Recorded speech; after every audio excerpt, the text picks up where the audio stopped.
Can you hear us, Councillor Cox? Yes, I can. Can you hear me? We can hear you loud and clear, thank you. Thanks. We on? Okay, welcome elected members, staff, guests, members of the public to the Ordinary Council meeting of the 10th of June 2026. I declare the meeting opened at 17:32. The City of Busselton acknowledges the Wardani and Bibbulmun people as the traditional custodians of the region and pays their respect to their elders past and present. Thank you for joining us today in person, and particularly those online. This is a formal meeting from at the City of Busselton, and certain protocols apply.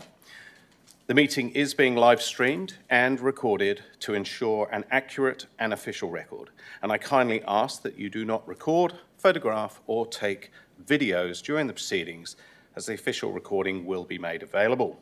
I understand that you may hear matters that you strongly agree or disagree with. However, as invited observers, I ask that you respect the formal nature of this meeting by refraining from making comments, chatting, or applauding during the proceedings, as this helps to maintain an environment where business can be conducted efficiently and respectfully, and I thank you for your cooperation. In attendance, we have Deputy Mayor Kate Cox, attending via Zoom or team meetings or whatever it is. We have Councillor Mueller, Councillor Love, Councillor McNeish, Councillor Dykstra, Councillor Adams and Councillor Kennedy. And we have an apologies from Councillor Ryan. Announcements of the presiding member. Well, today is Thank a First Responder Day. And in recognition of this occasion, the City has illuminated the administration building in teal blue. Before we commence, I'd like to acknowledge and sincerely thank all of those involved in responding to the major storm that impacted the southwest over the long weekend from the 29th of May to the 1st of June. During this event, the SES received 36 requests for assistance, while the City responded to more than 150 emergency call-outs, the majority relating to fallen trees obstructing roads and public spaces. While the impacts are widespread, I would like to recognise the outstanding efforts of our City crews, the SES, emergency services personnel, and all of those involved in ensuring the community safety, clearing roads, restoring access and undertaking significant clean-up effort that followed. First responders serve our community every day, often in challenging, high-pressure and unpredictable circumstances. Their dedication, professionalism and willingness to assist others make a profound difference when it really matters. On behalf of the Council and our community, I extend our sincere gratitude to all the first responders. Today provides an important opportunity to acknowledge that your service is seen, valued and deeply appreciated. I have one disclosure of interest from Councillor Kennedy, an impartiality interest on item 17.2 that will be read before that matter is put to Council. Question time for public. Public question time will be allocated a minimum of 15 minutes, and I request that members of the public asking questions limit the amount of preamble to their questions, or I will otherwise ask you please to put your question. Tonight I've received just one request from public question time, and that is from Michelle Shackleton. If you'd like to come forward, Ms. Shackleton. And for the record, please give your name and where you're from. Thank you.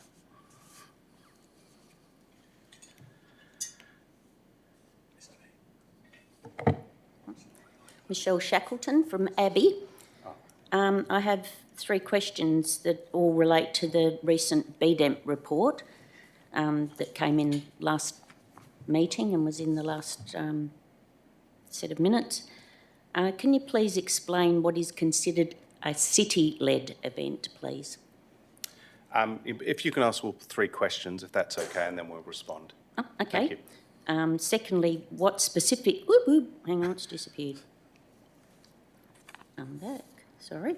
What specific tracking mechanisms are being employed to verify attendance numbers and to distinguish the number of visitors from outside the district for events? And thirdly, please explain the algorithms used to calculate the economic benefits derived from events and projects funded by the BDEMP, including the source. Thank you. Mr. CEO? Thanks for the questions. Several of those questions will require a significant amount of research, so I'll take the questions on notice and we'll give a detailed response to your Thank you. questions. Thank you. So we don't even know what a city-led event is? The CEO said we'll take it on notice, so I think okay. we'll just answer it all you. collectively. Thank you very much for your question. Are there any other members of the gallery that'd like to ask a question? Mr. Evell, please come forward. Great to see you again.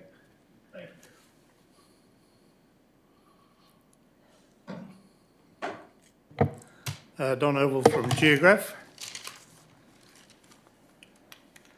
The acoustic tiles that were installed in the salt water that were contaminated by mould, were they replaced or were they chemically treated? Mr. CEO. No, it's not a question I can answer off the top of my head. I'll take it on notice and respond.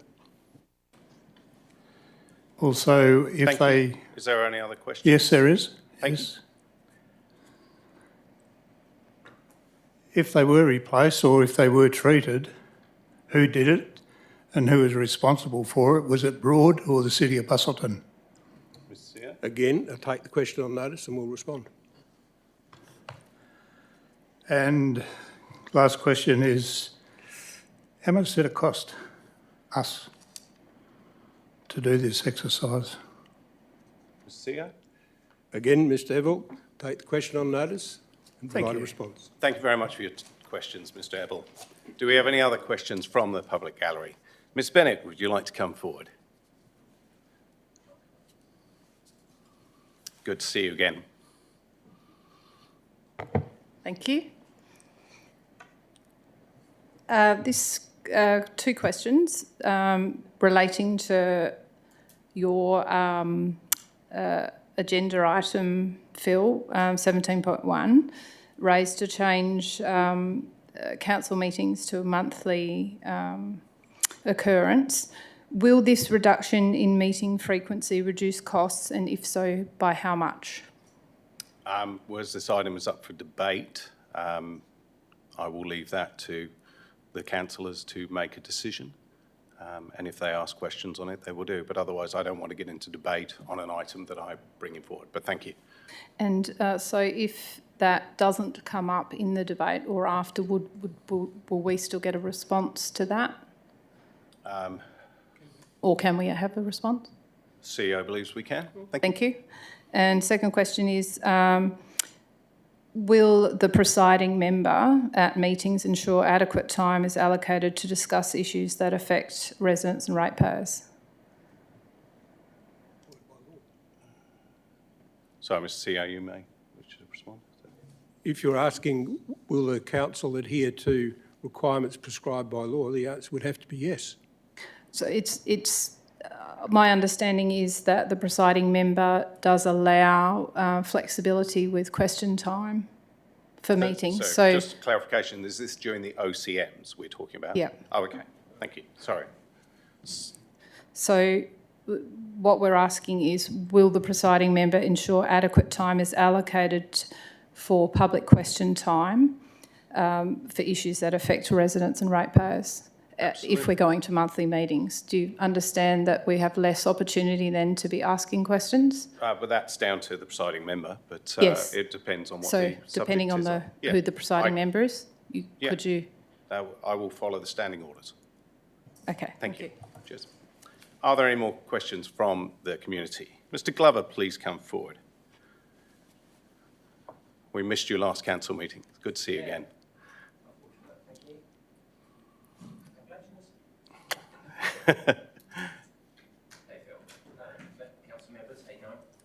Glover from Ambergate. Two questions tonight on behalf of Barra. Will the elected members call special council meetings when a controversy arises so that important issues aren't rolled into mundane and whitewashed or pushed through without community input? Not quite sure of the question. If you are saying, is this due to the believing that we'll only meet once a month? Well, it's in relation to elected council members calling special council meetings.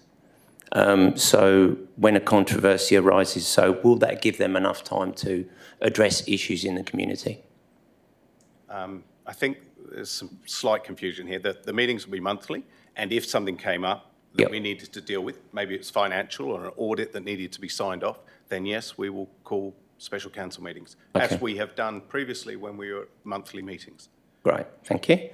Are elected members in agreement that they serve the community and not big business or state government? Yeah, I won't be asking individual councillors of their opinions, but thank you. But is that the go though? Are you in agreement altogether? Is that what you generally do? We can't answer those questions. So this item's up for debate today, and if you wish to contact individual councillors on their views, then you may do so. But this is questions of council time, so appreciate it. But thank you. Great, thanks. Are there any further questions? We have some time left. No further questions. Now move on to item 7, which is questions by members of which due notice has been given. We have some questions from Councillor Ryan.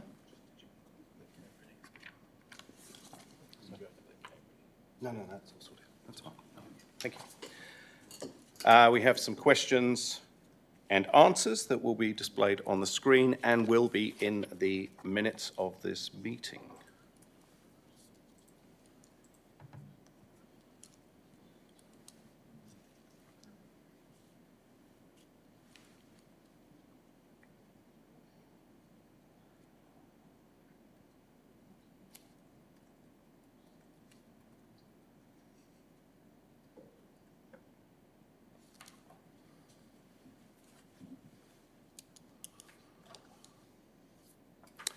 Now move on to item 8.1, that the minutes of the ordinary council meeting held on the 27th of May 2026 be confirmed as a true and correct record. Do I have a mover?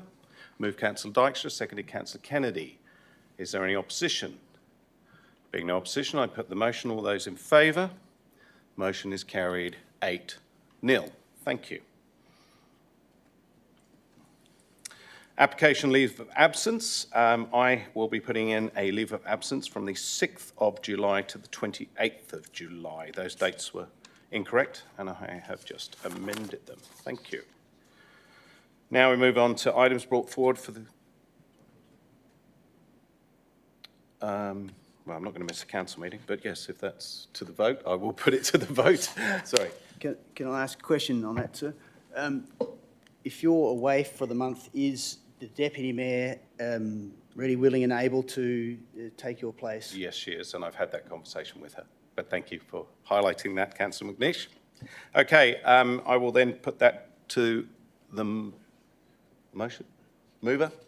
Do I have a mover for that? Thank you, Councillor Love. Seconded, Councillor McNeish. Is there any opposition? Being no opposition, I put it to the vote. All those in favour? Thank you for that. It is carried 8-0.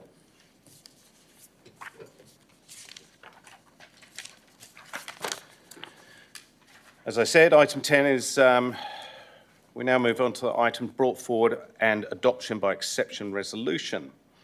That the committee recommendations for items 11.2, 11.3, 11.4, 11.5, 11.6 and 11.7 and the officer recommendations on items 15.1, 15.2, 15.3, 15.4 and 16.1 be adopted en bloc. Do I have a mover? Moved Councillor Kennedy, seconded Councillor Love. Is there any opposition? Being no opposition, I put the motion. All those in favour? The motion is carried 8-0. Thank you.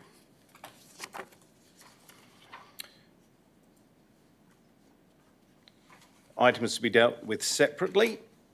We have item 13.2, which is the infrastructure and environment budget amendments requiring an absolute majority. Do I have a mover for this?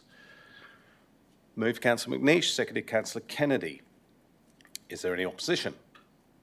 There being no opposition, I put the motion. All those in favour?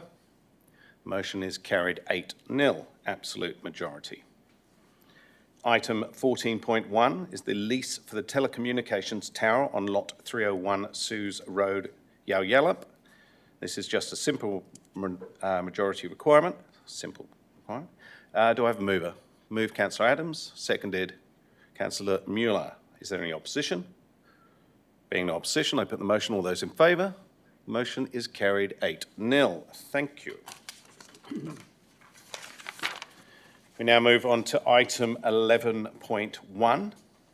Please note that the committee recommendation will go first. Should that motion lapse, then Councillor McNeish's will be the next one. Do I have a mover for item 11.1? Being no mover, the officer's recommendation, the committee recommendation will lapse. Councillor McNeish, do you wish to put your motion? Sorry, the microphone's off. As on the screen now, with that addition to the committee recommendation plus point 4. Thank you. I'm happy to second that. Is there any opposition? There being no opposition, I put the motion. All those in favour? Motion is carried 8-0. Thank you. Now move on to item 12.1. Sorry, if I'm going too fast, slow me down. This item's been pulled by Councillor McNeish.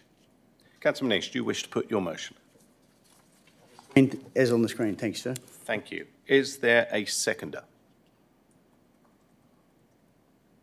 Being no seconder, that lapses.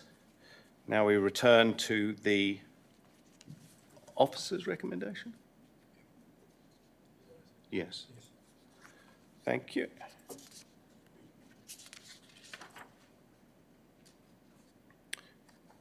Do I have a mover for the officer's recommendation? Moved Councillor Mueller, seconded Councillor Adams. Is there any opposition? There being opposition, I will. Councillor Mueller, do you wish to put the motion? Speak to the motion. Yeah, just as written. Thanks. Thank you. Sorry, I've got a bit. Did I get a second? Councillor Adams, okay. Sorry, do you wish to speak to your motion? And my apologies, I said to put your motion, but... No, I'm all right, Okay. thanks. Thank you very much. Councillor Adams, do you wish to speak? I reserve my right. Thank you. Is there a speaker against? Councillor McNeish. Thank you, sir. I speak against, and basically, Councillor Mueller, in the briefing session, you asked what of the numbers 1 to 10. So the mere fact that you had to ask about what they mean in terms of priority, to me indicates there is some confusion. The answer was that they're indicative, yes, and that they could be moved around. Well, why have numbers in the first place if that's the case? Just dot points would be fine. So trying to eliminate any confusion. It's not only elected members that read this, but there's thousands of people in the sporting community who will hopefully invest the time to read this in the minutes. I also am concerned that in listing the numbers in that order and not making it very clear that construction and the process of construction, as in 1 to 4, can happen in parallel with the process of planning, 5 to 10.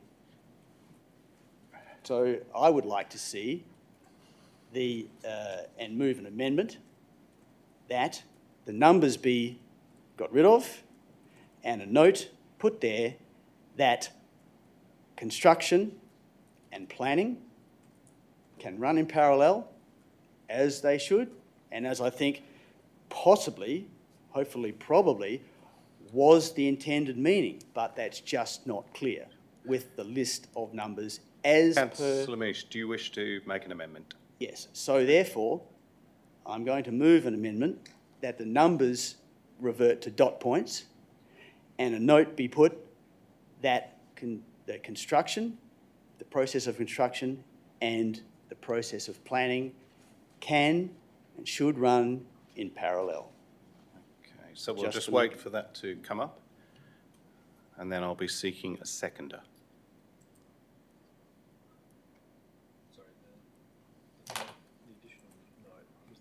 It's probably from the original, the foreshadowed, I'd assume.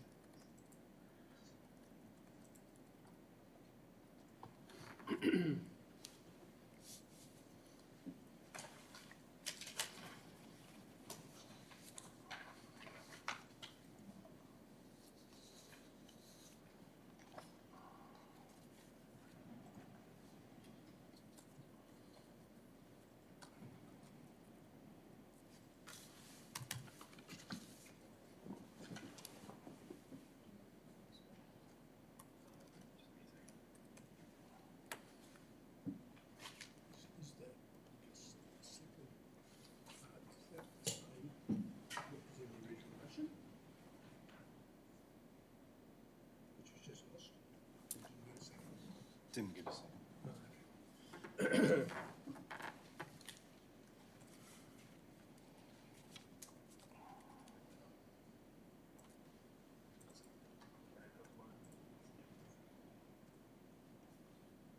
Are you happy with that, Councillor McNeish?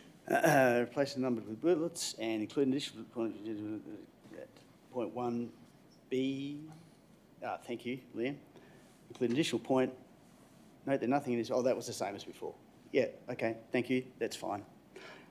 I'd like to move that, and if I get a seconder, I'll just talk briefly to it. Thank you. Sure. We have a seconder, so you may talk to that.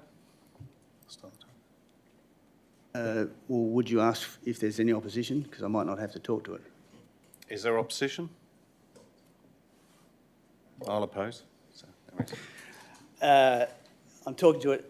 Thank you, Councillor Love. If there is flexibility to be required and there is indeed the probability of moving these listed items around, as we've heard half an hour ago, and the fact that Councillor Mueller had to ask, gee, what do these numbers actually really mean? That's just inaccuracy, so why have the numbers? Just dot points is fine.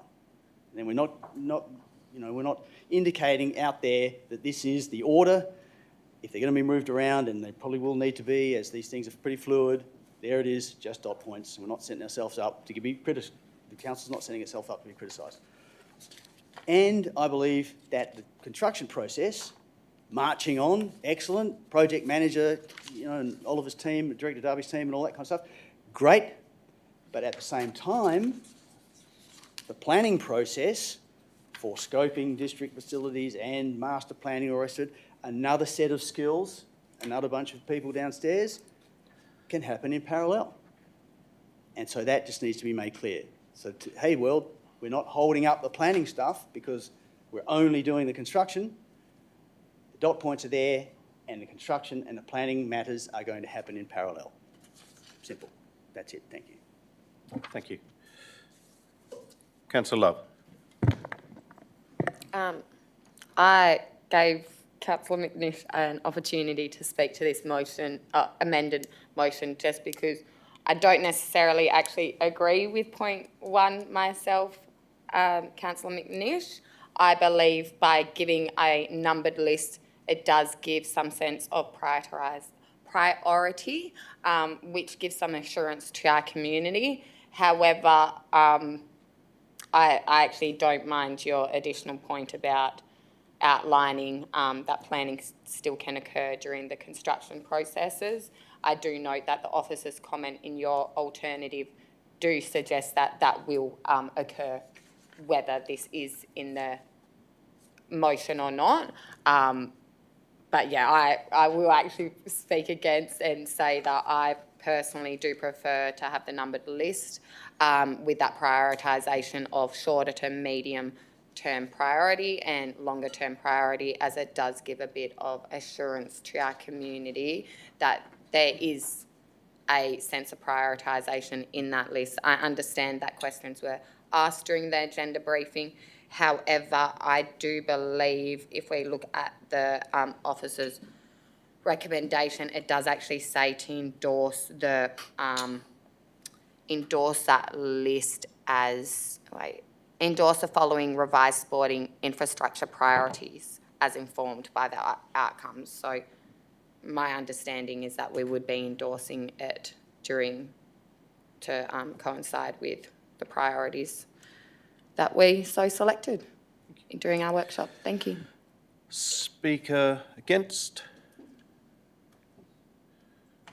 I'll only rise to speak against because I find it interesting that this amendment is exactly the same as the initial pulled item that didn't even get seconded. So it's just an attempt to do the same thing. I attended that workshop along with all elected members, all 9 of us, and my understanding is that when we came out from that, we had created a list. I've already spoken to people in the gallery who were here to make sure that that priority list was adhered to. So unless I was in a different meeting, that's what I saw, and I believe that that's what we should set some clarity. I think often the community does get upset that there is not a level of prioritisation, or at least an understanding, and I will be bringing that up in my motion, that it's very important when we are doing our strategy planning that the community understands what is a priority and what needs to be done first.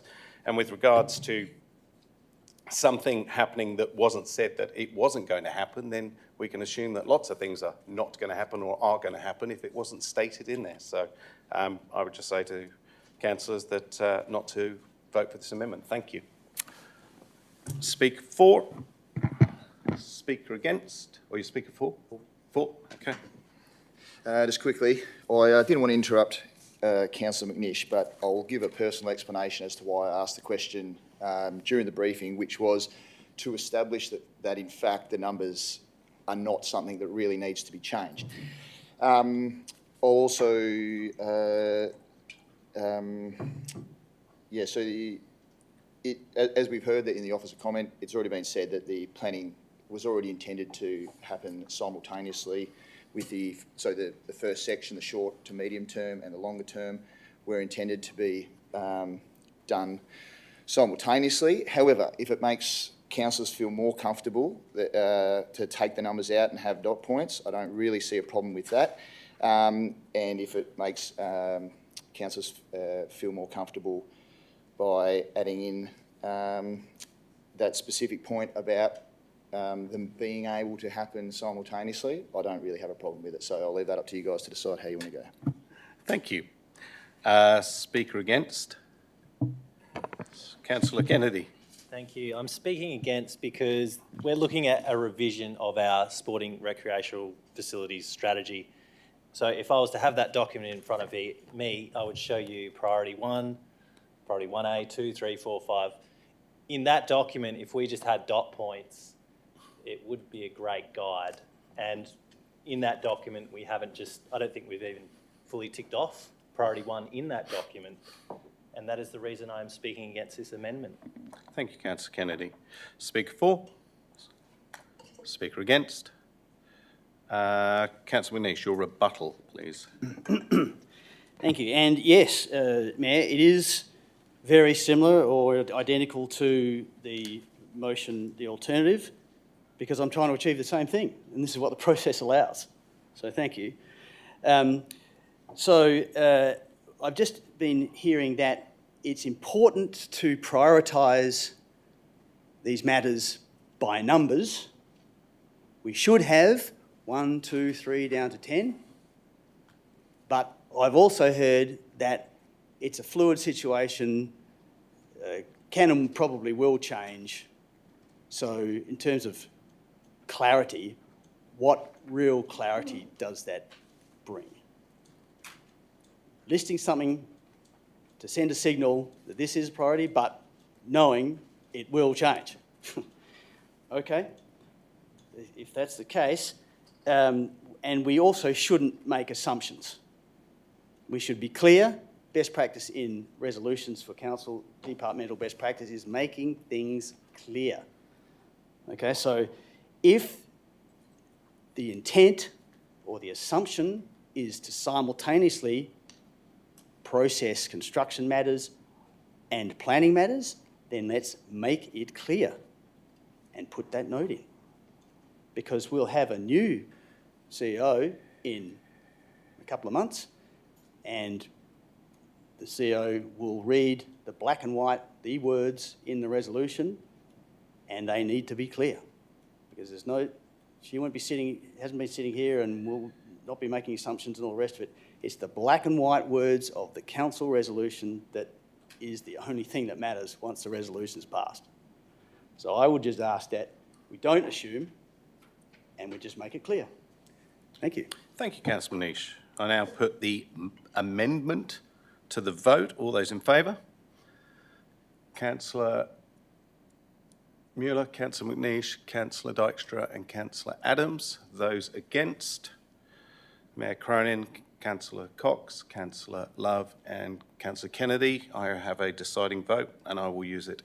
So the motion is lost, the amendment is lost 4-5. We now have a speaker for the original motion, substantive motion. Speaker for, speaker against. Councillor Mueller, you moved this, didn't you? I can't read my own writing. Sorry. Oh, you reserved your right, Councillor Adams. You may speak. Thank you. I don't do AI, and is it AI? Is what that? So I got dot points here, and I apologise if you hope you can. I think this little debate has summed up where we're at: numbers versus dot points. We spent probably 15 minutes of 15 minutes of my life I'll never get back, because we're debating stuff that shouldn't be debated on. We're here to build stuff and get stuff built, and we spend all our time debating whether it's, and I apologise if I insult anybody, our ratepayers are intelligent. I understand we've got things 1 to 10, some people might believe that's number one is what number one is, but I think once they hear stuff going, the short-term ones, let's build some of them. The long-term ones, we know they require planning and more. We just spend that time on trivial stuff and it really annoys me, gets my goat. We had a great workshop. We're 6 years into the plan, we haven't built anything. And I might not get a second term, and I want something actually built before I finish my first term in this place. So let's just get on with doing the recommendations and getting some of this stuff built, because some of it's pretty easy. There's not much requirement to so that's what, anyway, I hope I made some sort of sense. Thank you. Thank you, Councillor Adams. You still had 3 minutes, 40 seconds to go, but Councillor Mueller, your right of reply. Yeah, I think ditto what my fellow councillor just said. I'll just add this in here. This is good in the sense that it has a short to medium term, so the 4-year, window that we're aiming for. I think that's important, and then obviously the longer term one as well. So continue to plan longer term that maybe aren't easy enough to quite put a number of years on just yet. I think that's good to have in there so that the community can see exactly what you're talking about, Councillor Adams, in that, when are we going to get stuff done? So I think that's important to have in there. When it comes to the numbers, they're going to end up in the final strategy anyway, because they're numbered in the final document. So yeah, I encourage everyone to vote for this. Thank you. Therefore, I put the officer's recommendation to the vote. All those in favour? That is Mayor Cronin, Deputy Mayor Kate Cox, Councillor Mueller, Councillor Love, Councillor Dykstra, Councillor Adams and Councillor Kennedy. And those against? Councillor McNeish. The motion is carried 7-1. Thank you.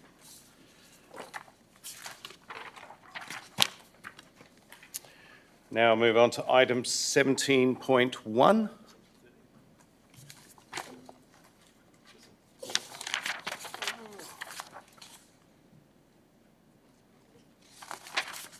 Sorry, my apologies. Item 13.1 is the proposal to close permanently parts of the Northerly Street VAS. we have this item has been pulled. There is a number of changes. If we can just raise those changes. It's just awkward on that screen, isn't it? I'll just have to read quickly. So the additional of point 4. Oh, that's better.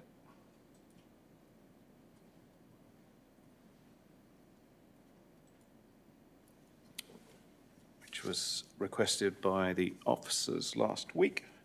Do I have a mover for this motion? Moved Councillor McNeish. Is there a seconder?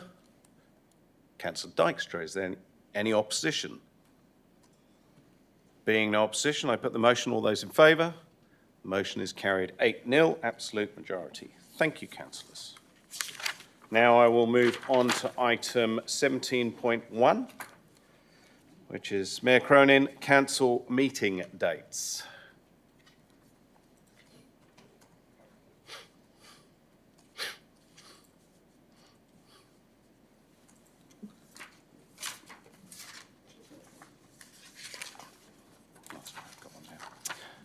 Okay, I will move the motion as written.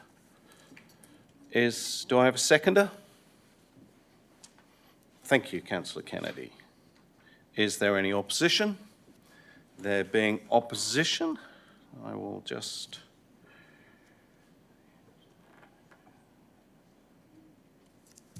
speak to my motion. Elected members, I rise today seeking your support on this motion because I believe it represents an important step forward in how we govern, how we make decisions, and ultimately how we deliver for our community. Over the past 7 years, I have had the opportunity to observe the way that our council operates. During that time, I have also spoken with a number of mayors, shire presidents, as well as fellow councillors here today. A common theme has emerged from these conversations. The most effective councils are those that create the time and space to focus on strategy rather than becoming consumed by process. This proposal is about achieving exactly that. At its core, it seeks to move us away from the model that relies on extensive briefing hours and towards a more disciplined structure that places greater emphasis on strategic thinking, preparation and informed decision-making. The proposed first Wednesday of the month would focus on strategic priorities, creating the opportunity to for focused briefings from both internal and external parties. This would provide dedicated time for us to work through the major issues facing our district. These topics would be created by us through feedback from the community and align with our council plan. Topics such as the Busselton foreshore, the Dunsborough sporting facilities, Port Geograph, the Busselton Jetty Park, and so on. These are not matters that can be adequately considered in fragmented discussions. They require ongoing attention, clear direction, and structured approach. If we aspire to be a council capable of delivering major regional infrastructure projects, then we must also be prepared to strengthen the way in which we undertake our strategic planning. Importantly, this proposal does not simply create more meetings, it creates a framework for progress. The strategy follow-up sessions are designed to ensure that our discussions lead somewhere. Rather than revisiting the same issues repeatedly, each session would focus on 4 simple questions. What have we learned? What decisions are required? What are the barriers that remain? And what are the next steps? The approach creates accountability, maintains momentum, and improves delivery outcomes. The proposal also strengthens community engagement. Monthly community access sessions will continue with regular sessions held across the district in locations such as Vass and Dunsborough, and even areas like Chapman Hill.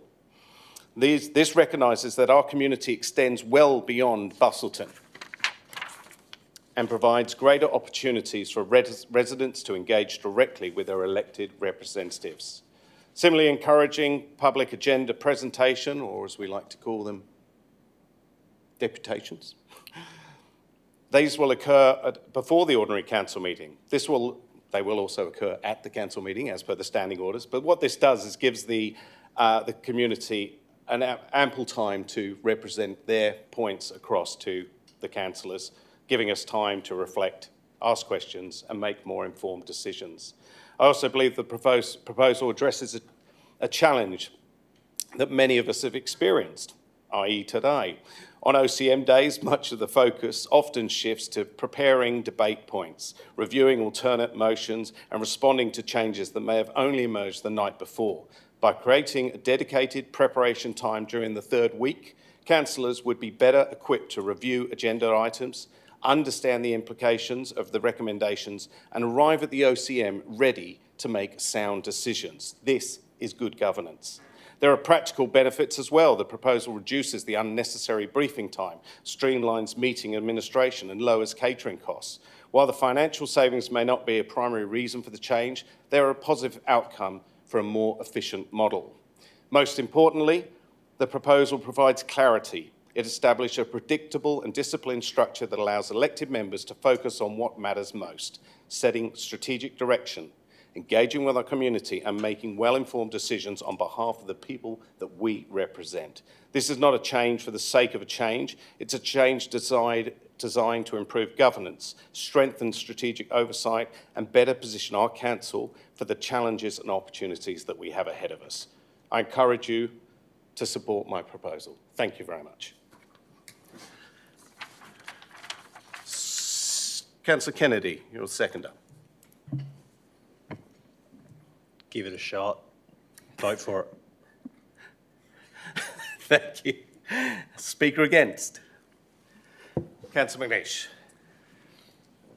Well, I welcome the nom, as I welcome all noms, and I'm just concerned that most of what I just heard, the motion doesn't talk to. Have a look at the motion. Where does that talk to each strategy session will, blah, blah, blah, strengthen oversight, da, da, da, talking about different towns within Busselton? Where does that, where does the motion talk to that? It just doesn't, the nom doesn't speak to the reasons, unfortunately, because there's merit there. So, I was just concerned the financial savings might go where, what happens from January 27 onwards, after this, if I can call it a pilot or trial project, again, which has merit. But, the reasons were better decision-making, improved decision-making. Well, okay, usually a solution is tailored to dealing with the problems. What's the problem now? I mean, I can't see the problems raised in decision-making now that are going to be fixed by the proposed nom. There is a disconnect. However, I do see an operational relevance when I look into the reasons and I see the coloured schedule. That appeals to me. Seems to make good sense or logical sense, and it's that speaks to the reasons. That's the thing, in addition to 1, 2 and 3, it's the table, the schedule, that operationalises it, and that means something to me as an elected member. So in trying to link what is being proposed as a decision to include the specifics and the meaningful table or schedule or coloured boxes, for want of a better term, I'm going to move an amendment. Because this trial does have merit. Every once in a while we should explore these things. So, in order to deliver on the reasons, I would like to introduce an amendment that brings the coloured table into the decision. Okay, because that's what the reasons are leading to. It's this table, in addition to points 1, 2 and 3. So I will be moving an amendment that points 1, 2 and 3 remain, and a new point 4 is brought in to link this table with some minor clarifications, because we've talked about clarity tonight. And I can then talk to, if the amendment's seconded, I can talk to the small little tweaks to the table, I think, to give it some clarity. I think, Liam, you might have an amendment on the screen that was pretty lately assisted by officers at the last minute, and thank you for that. So another point 4, to, I believe, complement where the NOM ideally was going and what it means in practice. This is what we're after, to have a 4-weekly cycle set up like this, as coloured, as described, and just needing a little bit of clarity, which would be, well, sorry, sir, am I moving the amendment now? No, I haven't yet moved it, and I shouldn't be talking to it. I'm sorry. I was wondering if you were going to. Yes, okay. I'll move that amendment, and I'd look for a seconder, and I'll talk briefly to it. Thank you.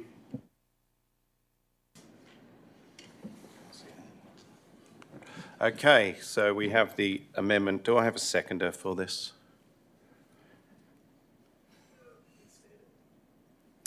Councillor Kennedy, you've seconded it, so Councillor McNeish, you can speak to your amendment.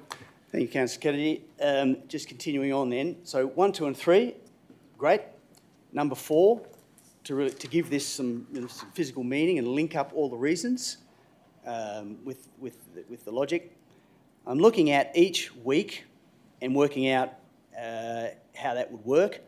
Now, the key, when the Mayor talked about the strategy sessions, great, we need it.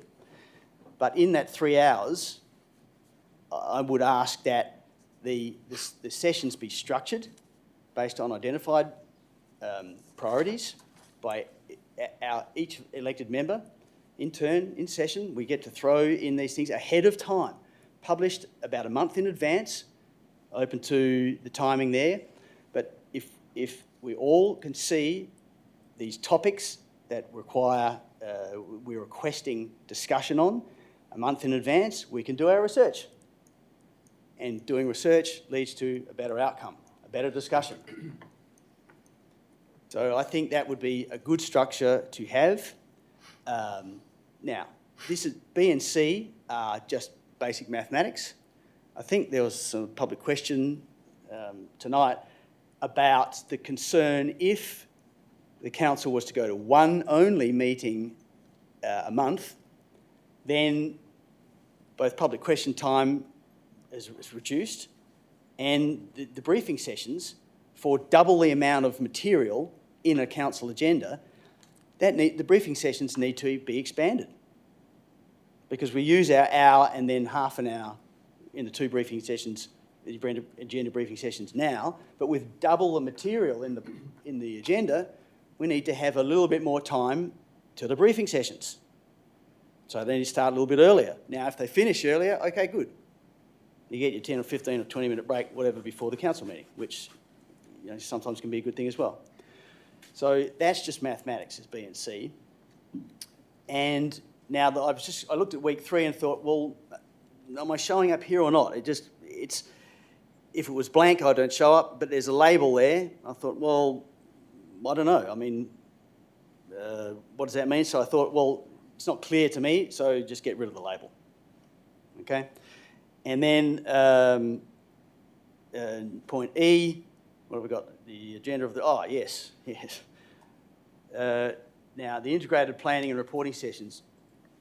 Local government sees, in the last 10 years have run on this integrated planning stuff, and it's comprehensive and it covers a lot of ground. And we've heard today about one of the reports, the economic development report, that we haven't heard of for 1, 2, 3, 4 years, I'm not sure. But I would think that that's the perfect opportunity, that week 4, Wednesday afternoon, to schedule, and we can do this way ahead of time, all the various reports that there are, and there are quite a lot. There's probably 24 reports that would require some form of reporting back. And ideally, and I use the word ideally, that would be programmed for an entire year. However, we're not there yet. And I hear Director Pearson saying, well, you know, we're not there yet, and I agree with it. We need to be aspiring towards having a whole year laid out, here it is. But we're not there yet. But that could be a great way of knowing when we get these reports. Once a year, perhaps, some reports twice a year, some reports are quarterly, and we slot them in there and we know ahead of time, which would be ideal. But this will take time to work up.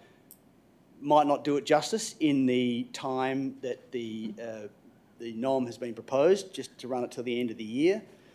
But NOM doesn't talk about bringing a report back to see, to let the council decide what it wants to do for next year.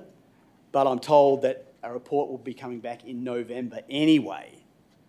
So therefore we'll have a few months worth of running the trial, which again, I say, has merit, but just if we can tweak it and give meaning to it by focusing on the coloured boxes in the 4 weekly schedule, that to me, that's the meaning, not just 1, 2 and 3.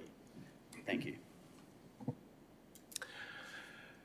Councillor Kennedy, do you wish to speak? I don't know about this one, so I'll let you all make up your mind. Thank you, Councillor Kennedy. Do I have a speaker against? Councillor Adams. I just wanted to have a chat. So I'm not necessarily against it, but as per normal, Councillor Manish, you make my head hurt. But I'm not saying this is bad. I haven't been here long enough to actually have an intelligent thing on this. But my thought of half the reason we're going to once a month council meetings is we can, I'm probably used to not used, is cram it all into that 1 week, and we can save the ratepayer a lot of money by having, I take it these meetings cost a lot of money, I don't know, but I'm pretty sure that every time we have a council meeting, by the time all the staff and everyone's waiting, it costs us a fair bit of money. And I'm looking at that and I'm thinking we're going to be here every Wednesday, half a day or 3/4 day. So I'm not against, I'm speaking against without knowing, but I thought the reasoning to go to once a month was because we can, if we get rid of the trivial stuff, we can fit it all in once a month, no problems at all. But like I said, so not really speaking against it, but yeah, you do make my head hurt, mate. Thank you. No point of order, that was good. Okay, Councillor. Speaker, I forget where we're at now, because speaker against. Speaker for? You're speaking for? For this amendment? Yep, sure. Yeah.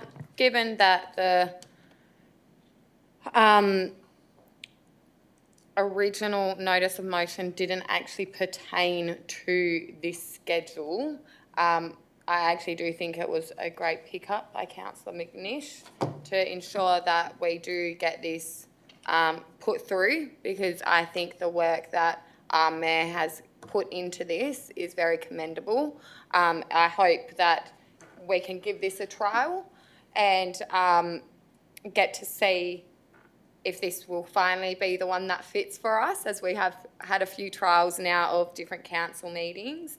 But I do hope that, as the Mayor did speak to earlier, that this will actually help ensure that we stay on a more strategic role and actually have time to do those bigger strategic pieces, which we have been trying to workshop and find the time to do ad hoc currently.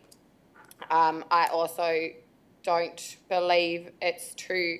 I also think it was a good pick up by Councillor McNish that going to once a month, your agendas do get a lot bigger, having gone through this process a few times of trialling once a month, fortnight, and vice versa. So I do think it's a really good pick up to actually at least allocate that extra time for the agenda briefings. By all means, if we don't have heaps of questions, then we won't take up that time. Yeah, I don't have any concerns with this amendment, and I do think it was a good pick up to ensure that all the great work that our Mayor put into his motion will be enacted through the due processes. Yeah, Thank you. Speaker against? May I ask a question, please? Am I allowed? or not? Point of, No, I was just asking a point of clarification, if I may. Oh, if not, that's okay too. Am I allowed? I'm just wondering, through you, Mr. Mayor, if there's any concern about the ambiguity regarding what happens at the end of this period here, of this time frame, of the trial period. Would it just revert? Is there an issue? Would there have to be a new decision made by council? if I may say, the new dates, we have to agree the new dates in January anyway. So that Okay. was why. It's not really Yep, a trial, it's just because I can't set the dates further than that. Understood. And one more question, if I may. In the event that a last-minute report or something that's shorter than a month out needs to come, is there any issue? Are we able to introduce something into the agenda within the month period? Is that allowed? Yes. It seems to happen already, so yeah. Special council meeting or, yeah, the same notice of council meeting. So in a sense, they've got more time. Sorry, I'm referring Yeah. to point E, Oh, just the sorry. reporting session. So if there's a report that needs to come sooner than, well, let's say it's in the first week of that month of advance, that would make it 7 Yeah, weeks. that often happens. The Is it- are we CEO up- can introduce. We've Yeah, that's often fine. experienced Just that. want clarification. CEOs had it. Well, my interpretation of what that's saying, that severely restricts the CEO. Point of clarification. I think there is a point of clarification, but we'll go for it. It's not meant to restrict the CEO's ability to bring in those matters What we is talked about, because on the top line, request CEO to What are you schedule clarifying? Sorry, information and please, agenda Councillor briefings Manish. generally. So, I don't accept that it is Okay. a structured All right, I lockout. feel like we're getting into debate now. says I appreciate generally. that. Thank you. Okay, is there a speaker against? Well, I'm going to rise to speak against, not only that when, I don't really want to do a rebuttal, but good pickup. I'm defending myself here that it wasn't a pickup, it was actually designed. The only thing I'm proposing to do is to go from 2 weeks to one week a month, or 1 OCM a month, which is what the motion is actually for. My reasons for doing that are all of the reasons below, which is part of what I've just described in my debate. So when this is for the city, so now I'm talking to this amendment. This is for the council to decide how we do this. This is our decision. When I hear things like, I would ask it to be structured, I want to see this, I think it would be a good idea, that's what I'll be listening to. But if, in principle, councillors like this concept, as I explained in my initial debate, then this is something that we can work with together. And yeah, if you want a good pickup, then yes, I'll give Councillor Manish that one. We might need an hour to do the agenda briefing, but Mr. CEO, I'm sure I could change that very easily. We could say we will start the agenda briefing at 4:30. There won't be an issue. We've had 1 monthly council meetings in the past. I've never seen an hour more. We've never had half an hour for the agenda briefing. It was always half an hour. If it went over, and you've seen them go over, then we start the council meeting later. But if council decide that we wish to run it this way, we can do that. I don't want to tie down the CEO that he has to do X, Y, Z every time. I don't want to tie us down. Ironically, in the last debate, we talked about having bullet points, not numbers. So there is flexibility.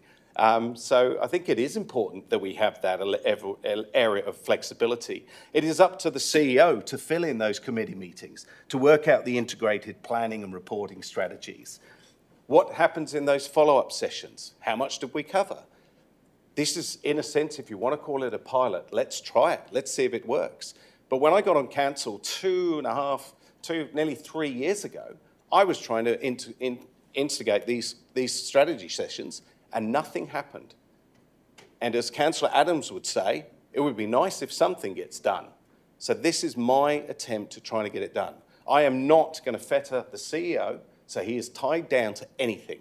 We will work as a council, and we can decide whether we have briefings, very much like Councillor Manish said, let's only meet after 1 p.m. We can make those decisions. It didn't have to be a motion. We can just do that.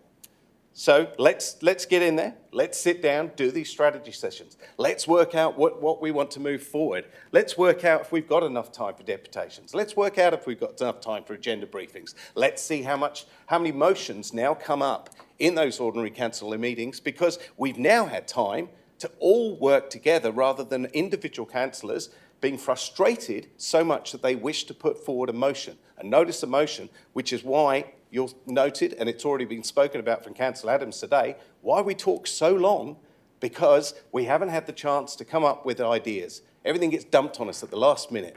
And this is to make better governance, better decisions, and make our lives easier. And with regards to that OCM preparation time, again, clearly stated that. That is your time. That is your time to prepare to do this properly. Again, I've had 3 motions come up, or 3 amendments, or whatever, today, and I'm rushing around when I'm working full time. I've been working since I got up this morning. I do not have time to put forward a simple debate. I end up with bullet points and not actually being able to research. So what I ask you all, councillors, is please, as Councillor Misha said, I don't want it changed. That's what's in front of you. I'm happy with what it is. So I will say the same to you. Please leave it as it is. I didn't come up with this idea 2 weeks ago. I probably started talking to some councillors and talking to the director 6-7 weeks ago about this. I wanted to make it sure that it got through, and it got through okay, without tying everything down so that we are tying ourselves down later to look at it and then go, oh, just a minute, this is wrong. I'm not making that decision today. We make that decision as we work together. Thank you. So councillors, yeah, I say don't go for this amendment. Thank you. Speaker 4. Speaker against. Right of reply. Did you speak, Councillor Adams? I think you did. No, that was Councillor Adams seconded the amendment. Councillor McNeish, you have your rebuttal. Sorry. I apologise, you did. Sorry. Okay, thank you. You did speak. Well, there is no we decision, okay? Let's be very clear. The council is an it. It makes a decision. There is no we. The council makes a decision. The council employs the CEO, gives the CEO as good a direction as it can. The CEO then works to implement that direction. Simple as that. So, if this NOM remains as is without this amendment, there is no coloured schedule. It disappears because the council hasn't included it in the decision. It's a guide, it's a framework, it's a schedule, it's a bunch of boxes that can be, not manipulated, but can be amended, changed, as and when the CEO thinks fit. That's the first line, request CEO to schedule information agenda briefings, generally in accordance with the following table. Okay, so the flexibility is there, but importantly, the direction is there from the employer to the CEO, from the council. There is no we can do this and we can do that. There is no we. The council is an it, and it makes decisions, and the black and white words of the decision are therefore very important. They guide and instruct what happens. So trying to get the benefits of the reasons, of which there are quite a few, and the pilot program underway in accordance with how it's going to run, I see, week 1, week 2, week 3, week 4, that's all very logical and flows.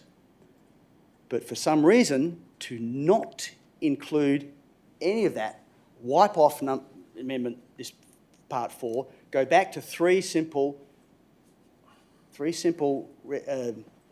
things, committee meetings in the afternoons of week 2 and week 4, and 1 council meeting a month. That says nothing about strategy sessions and briefings, and it says nothing about it. Okay, so there's good, clear direction. It's a great structure to trial. And the CEO has flexibility because it says information agenda briefings generally. And I would commend that to you and adopt that and move on and support the overall with this table as part of the council's decision for the time the council's elected member spends on these different weeks. Thank you. Thank you, councillors. I now put the amendment in front of you to the vote. All those in favour? Councillor McNeish. All those against? Mayor Cronin, Councillor Mueller, Councillor Love, Councillor Dykstra, Councillor Adams, Councillor Kennedy. The motion is lost 1-7. I now move to a speaker for the substantive motion. Against? Councillor Kennedy, did you speak? Sorry, I can't. You did speak. Okay, so it's my rebuttal.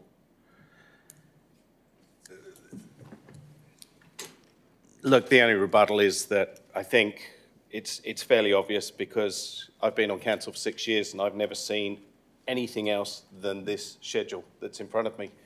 It says committee meetings and it says thing.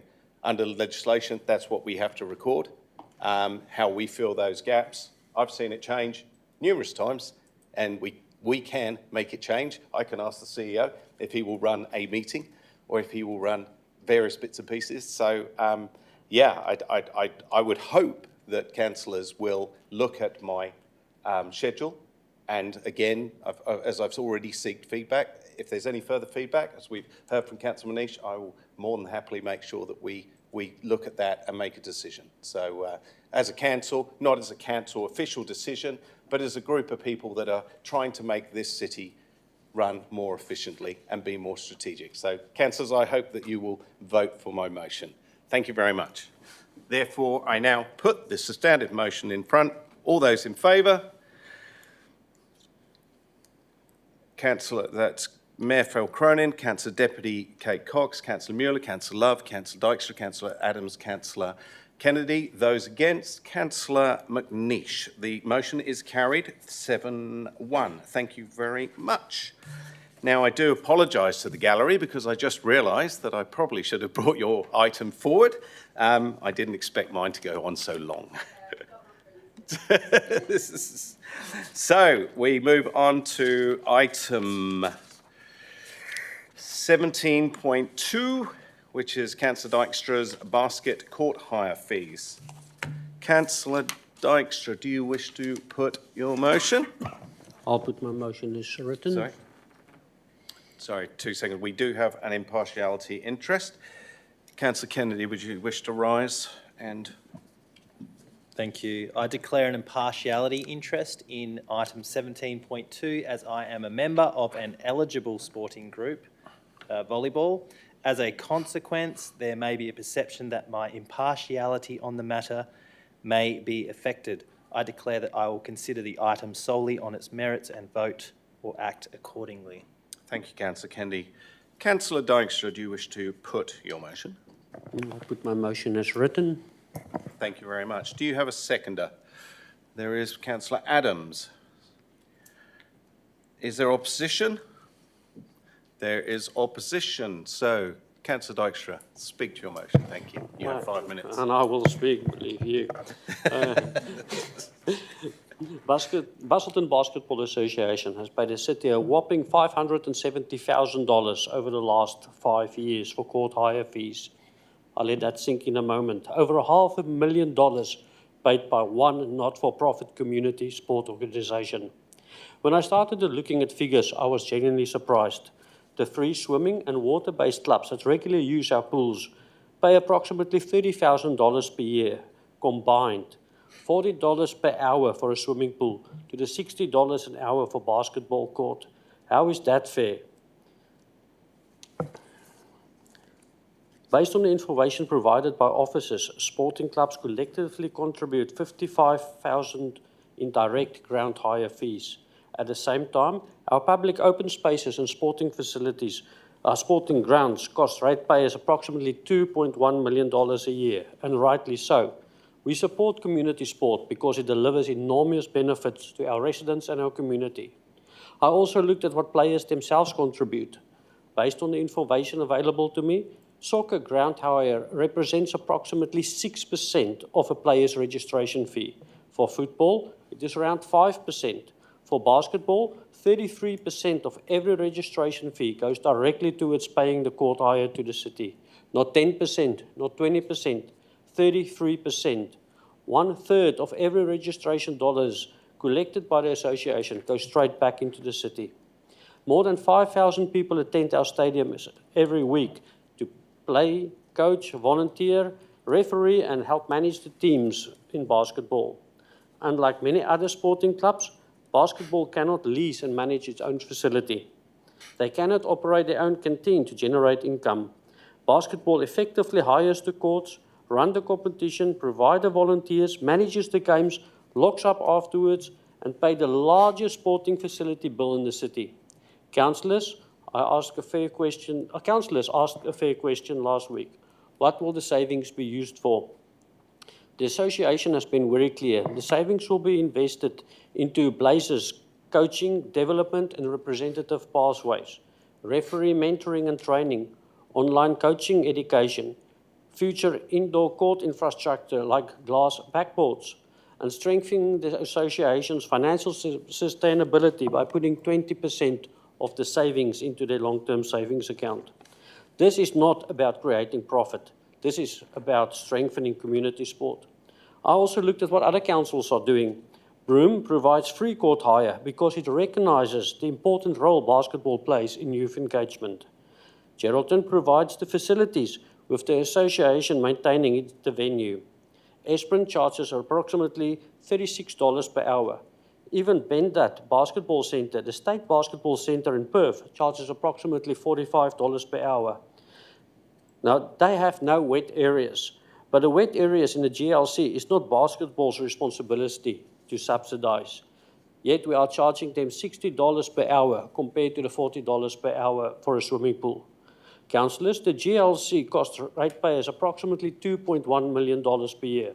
Our libraries cost approximately $2.7 million a year. Our sporting grounds cost approximately $2.1 million a year. We do not fund these facilities because they make money. We fund them because they provide value for our community. Basketball is not a primary reason the GLC operates at a loss. Basketball is actually unfairly subsidising every other sport in the GLC. This motion is not about special treatment. It is about what is fair. If we subsidise every sport like footy, soccer and cricket by spending $2.1 million on sporting grounds and only get $55,000 a year combined income, how is this fair to basketball that they pay $120,000 a year? I know some councillors may be concerned supporting this motion could lead to similar requests from other clubs. However, this proposal should be assessed on its own merits. Busselton Basketball currently pays around $120,000 per year in court fees. A 25% reduction would equate to approximately $30,000 per year, meaning they will still pay $90,000 a year, the most of anyone in this city. Councillor Adams said ratepayers are reasonably intelligent. I think if we put to them that the $30,000 is a 600th of 1% of rates, they'll probably say it's a no-brainer. Right, I know that a future cost service review is coming, but I urge you, councillors, do the 25% discount to $45 per court, and we can review the $45 in the future with the other sports. So I urge you to support this motion. Thank you, Councillor Dykstra. Councillor, come on, you listened to this text at the start. Councillor Adams, do you wish to speak? I do. You had me at Busselton Basketball, Councillor Dykstra. I would normally speak against this, but I speak for it with Councillor Dykstra because I believe the amount of players playing the game versus the courts available, which is not going to change in the near future, and them having to push everything around. It's not a fair playing field for them at the moment. It's not like they can just roll up at a certain time and get all their games out of the way. I think it's just fair that I think the council owes it to the Basketball Association to show them a bit of leniency. And until we get the new one built. Then I reckon we stitch them up then. But until then, we should look after them. Thank you. Thank you, Councillor Adams. Is there a speaker against? Councillor Mueller. All righty. Well, mine's a little bit dot pointy as well, so we'll see how we go. Look, I support this in principle, and I understand the important role that basketball and all sports play in our community, so it's not that. I just feel I don't have all the information I need. There's a lot of things being, said, like that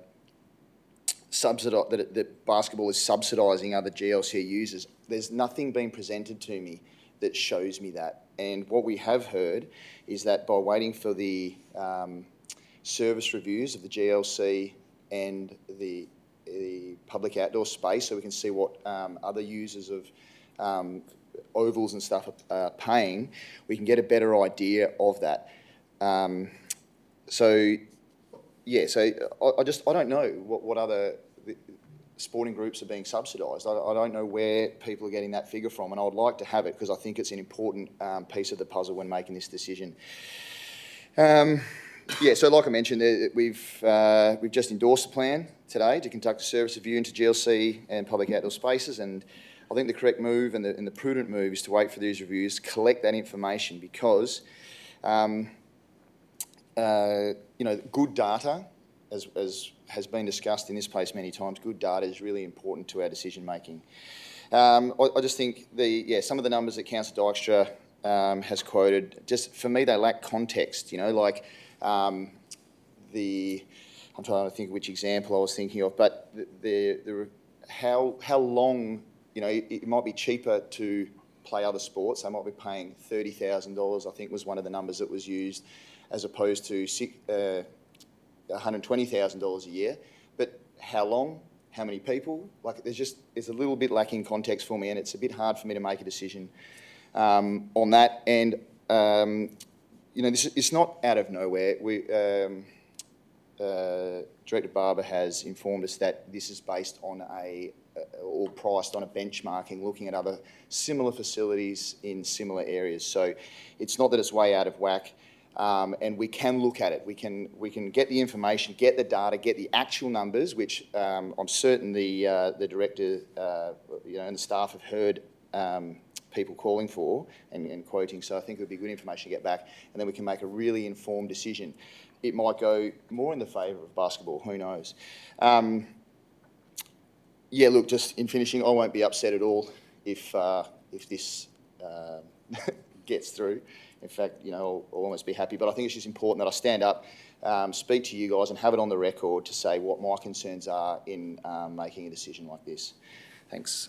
Thank you. Speaker 4. Councillor Love. Firstly, I want to commend Councillor Dykstra in the research that he has put into this. I was quite surprised when I heard what the fees were for a swimming pool lane versus what we are charging for basketball court hiring, considering the discrepancies in the cost to maintain both of those two aspects of the GLC. But to put things into perspective, the City of Busselton's total operating budget for last financial year, 2025, was $109.8 million. The proposed $46,000 annual discount for indoor basketball court hire represents just 0.042% of council's total operating expenditure, less than 1/20,000th of our budget. To put it in another way, this discount is equivalent to less than 25 cents per resident per year. Less than that coffee for salt water, hey guys. The motion does not eliminate revenue. Even with the 25% discount, the city will continue to collect approximately $90,000 per annum from just Busselton Basketball Association court hire fees. The BBA currently contributes over $120 $100,000 per year in total fees to the council in their hiring of the GLC. This is not a subsidy of a non-contributing organisation or sporting group. They contribute quite a lot. This also highlights a broader disparity in how different sporting facilities are funded and recovered.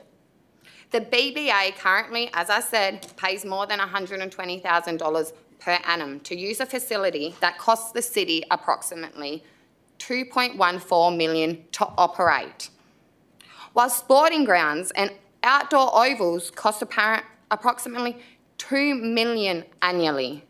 Yet council recoups only $100,000 in total from a large number of sporting groups. That's all the sporting groups that use our sporting grounds and ovals.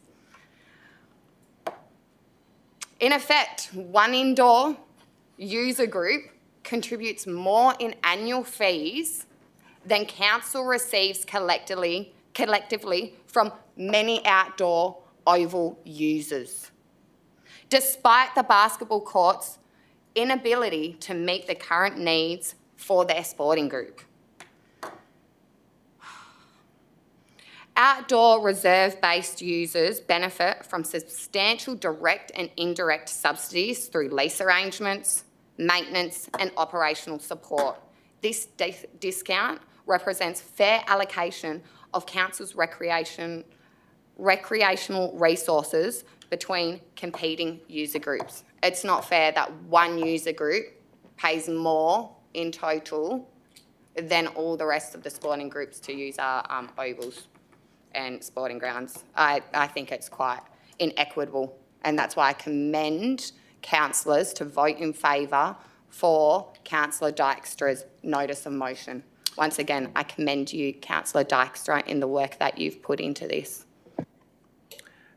Thank you, Councillor Love. Is there a speaker against? Councillor Kennedy. Thanks. I want to reiterate the service level review next year will have a greater in-depth look at this, because we've heard lots of numbers being thrown around, and without putting them into context, pretty hard to determine what should be the optimum outcome there. A point that's been raised is that basketball pay the most to the indoor centre, but we've also, and for that matter, we need to subsidise them, is the argument. But we also need to remember that, in a way, they're monopolising the indoor space, because there's many other sports that want to use that area and would probably pay top dollar for that. We've got indoor soccer, volleyball training. There's lots of sports that want to use the centre, but basketball have the majority of it. So I don't think it's a good enough reason to discount them currently without looking at this service level review. And again, I am hesitant to apply a reduction of fees and what expectations that's going to create amongst all the other clubs in our districts before the service level review. So I would encourage you to vote against this one. Thank you, councillors, elected members. Thank you, Councillor Kennedy. Speaker for? Speaker against? Councillor Cox. I'd like to speak for, please, Mr. Mayor. Speak for. Oh, sorry. Okay. Thank you. I will speak in support of Councillor Dijkstra's notice of motion. Councillor Dijkstra and I had a conversation about this a few weeks ago, and I commend him on the work that he's done in drafting this notice of motion to apply the 25% discount to the adopted peak hire rate for the GLC and NCC for the Busselton Basketball Association. Last season, the Basketball Association had 2,265 players within the 7 clubs with 278 teams aged from 7 to 60. The season runs for 17 weeks with 134 games played per week. The competition is run over 2 stadiums, utilising 4 courts, 3 courts at the GLC and 1 court at the NCC. They are hiring the courts from 4 p.m. to 9:15, sometimes 10 p.m. at night. The entire competition is run at a time when peak hire rates apply, as the majority of players are school-aged. The The current peak rate is $60 per hour per court. This amounts to approximately, as we've heard tonight, $120,000 per year. Part of our role as a city is to deliver services that improve community wellbeing. Charging a peak commercial rate treats a community sporting body the same as a private function hire. A 25% discount signals that organised not-for-profit sport is valued differently from commercial entities. Leisure centre infrastructure is an expensive fixed cost. Courts sit at full cost whether occupied or empty. The Basketball Association provides the city with a commercially valuable income, reliable multi-night, multi-season bookings that fill the courts with minimal administrative effort. Applying a discount to the Basketball Association regular bookings is not a subsidy, it is a recognition of the genuine operational value that they provide. Further, it has been acknowledged for a number of years by the city that additional basketball courts are required as the number of participants grows every year. Given that the construction of additional infrastructure for basketball, whilst a high priority for sport and rec, is not happening imminently, and therefore an act of good faith in reducing the financial impost on a club that is bursting at its seams appears to be fair and reasonable to me, particularly while they wait patiently for additional courts. If we are charging above the average peak court hire rate, are we taking advantage of a club that really has nowhere else to go? We kind of have them over a barrel a little bit because they just have to pay whatever we charge them. And they have come to us in good faith, asking for a discount because they are struggling financially. And let's face it, the NCC and GLC are getting old and run down. These are not pristine new facilities. I understand that we want the additional revenue, but at what broader cost? With ever-increasing cost of living pressures, it's getting more and more difficult for some families to afford club registration fees, and they may be forced to put those up if we don't give them some compensation in terms of a discount. It's not a gift, it is an appropriate and proportionate recognition of the Basketball Association's value to the community.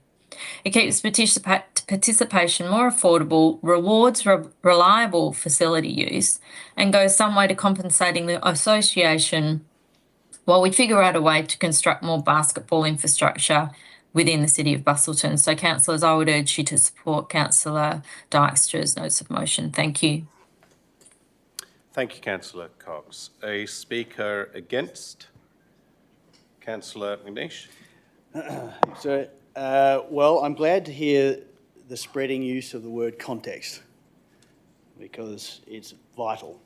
And I accordingly endorse the comments of Councillor Kennedy and Councillor Mueller that the data needed for the perfect contextual world is on its way. But unfortunately, it's not here yet. So I can't quantify that inequity. And there will be inequity. And Councillor Dykstra has hit on that point, which is an important point. And in so many areas of our sport and rec, and indeed other services, the city is behind. So we look at this case, we can't only look at this case in isolation, but yes, on its merits.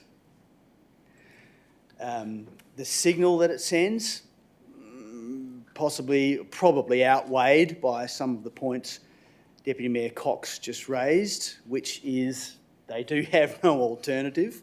So I'm not going to talk about the barrel, but, they do have no alternative.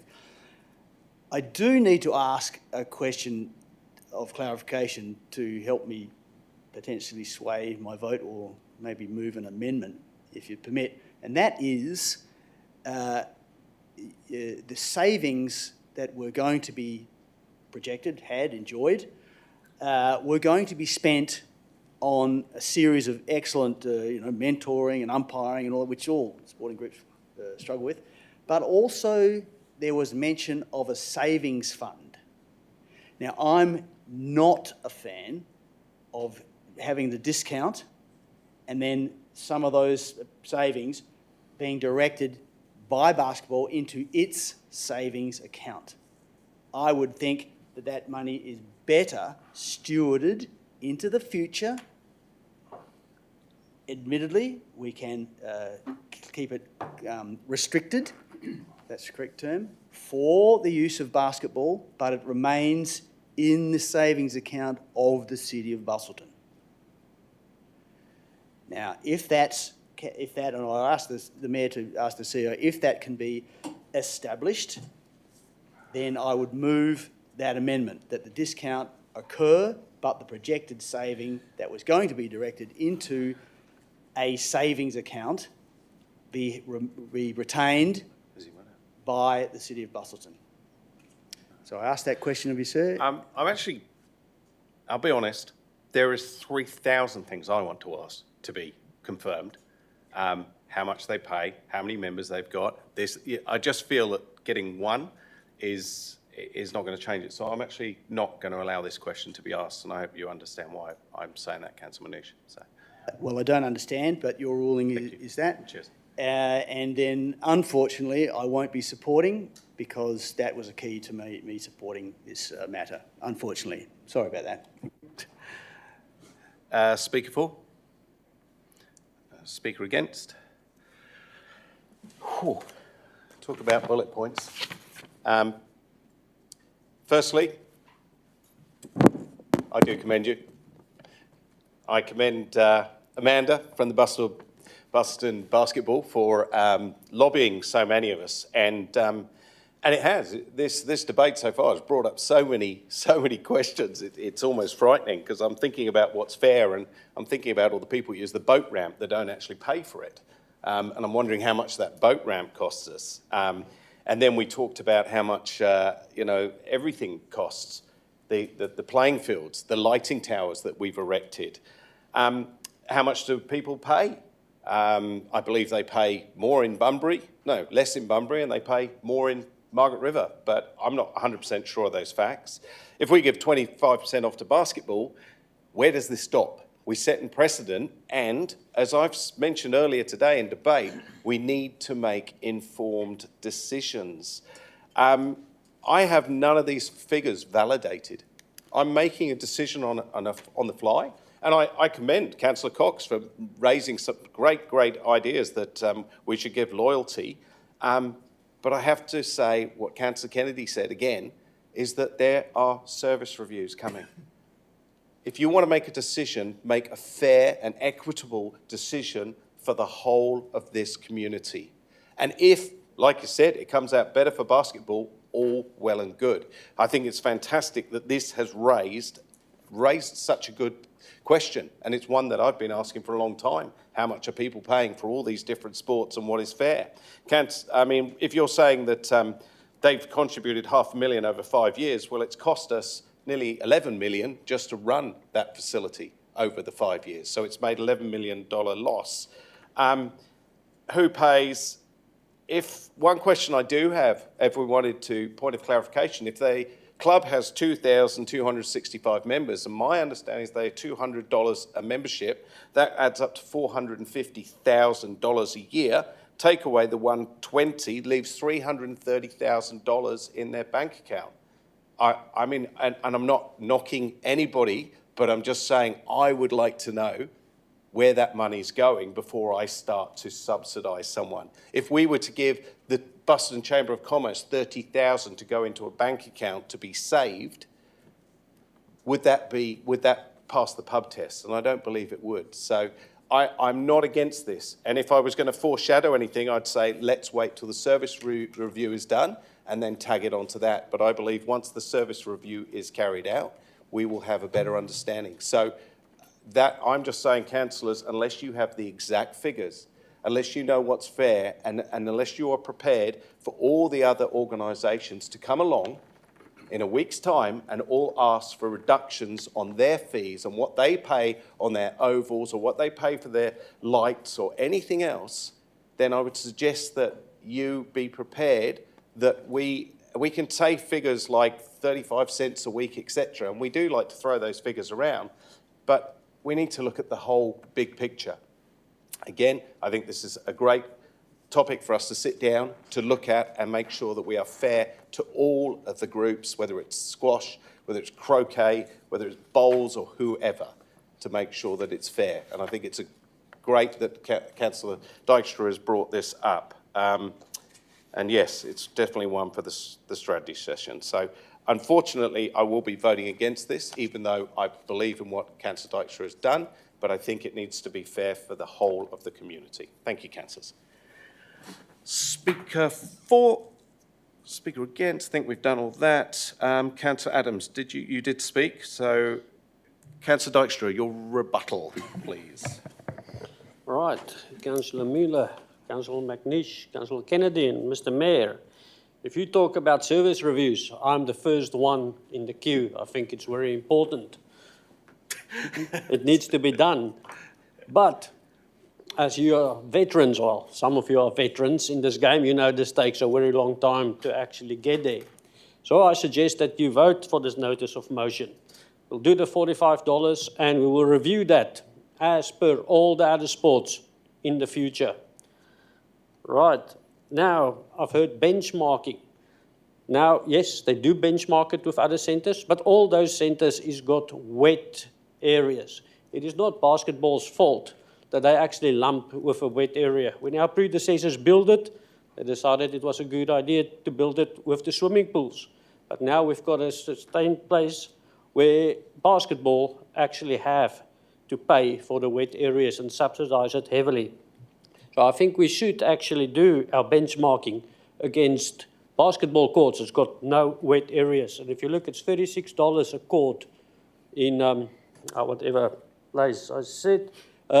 Esperance, that is what we should benchmark against. Sorry, I need my glasses. Right, Councillor McNish, they do need to put 20% of their savings into a savings fund, because once we build this new facility, we're going to tell them to subsidise part of it.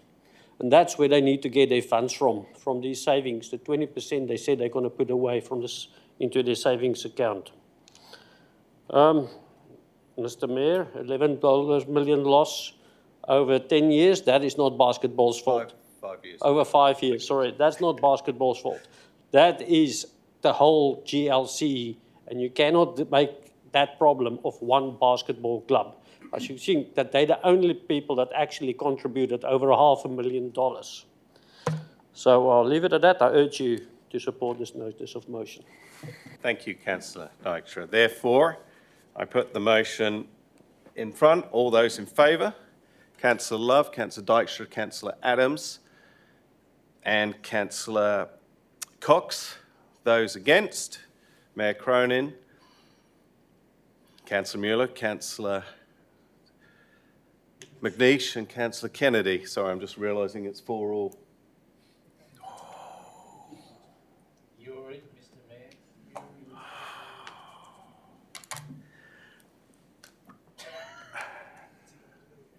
I'm going to vote for it. Right, the motion carried 5-4,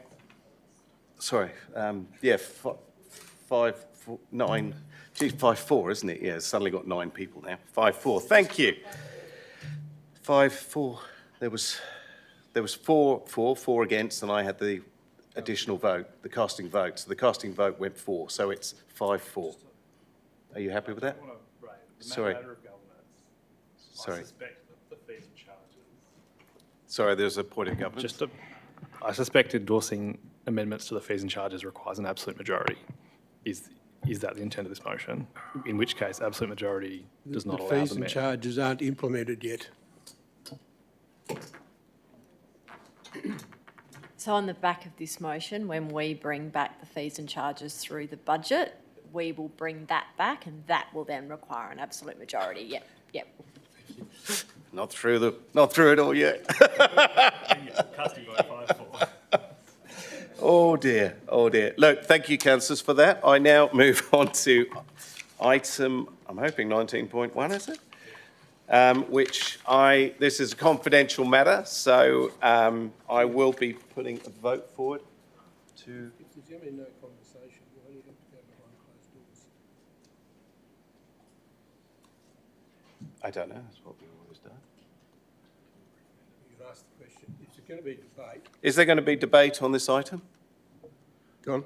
if we don't go behind closed doors, then we will need to publish the item in the minutes. So you do need to go behind closed doors, sorry. Thank you. Okay, so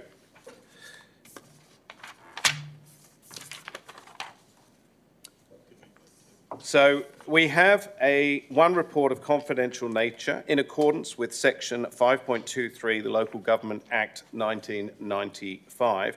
In order to maintain confidentiality of these items, I will seek a decision to close the meeting to the members of the public and all the staff. Thank you for coming.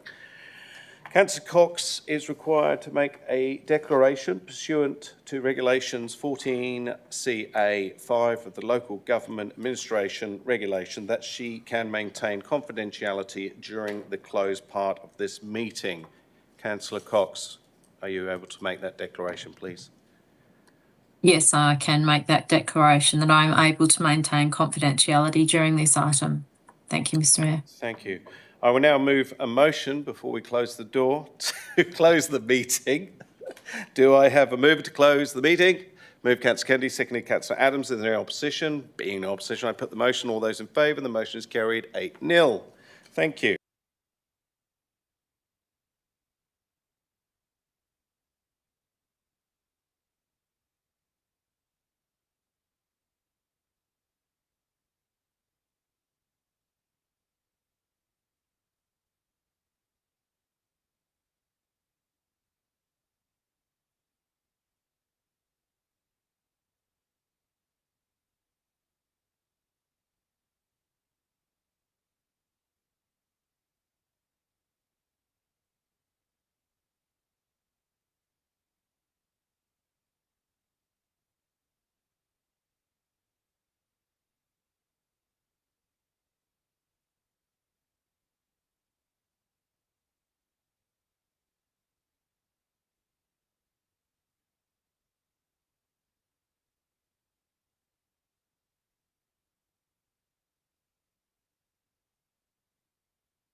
The outcomes.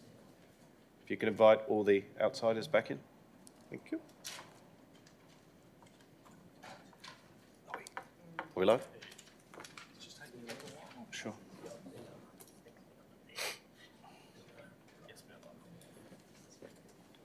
Okay, just for those online, the item 19.1, which is the Office of the Auditor General, General Computer Controls, Audit 2425, that the Council receives the progress report on actions being taken to mitigate the findings at the March 2026 Audit, Risk and Improvement Committee meeting, and that was carried 8-0. Thank you very much for your attendance, councillors. The next ordinary council meeting will now be on Wednesday, the 17th of June, next Wednesday, and I now declare the meeting closed at 19:15, and thank you all for your attendance.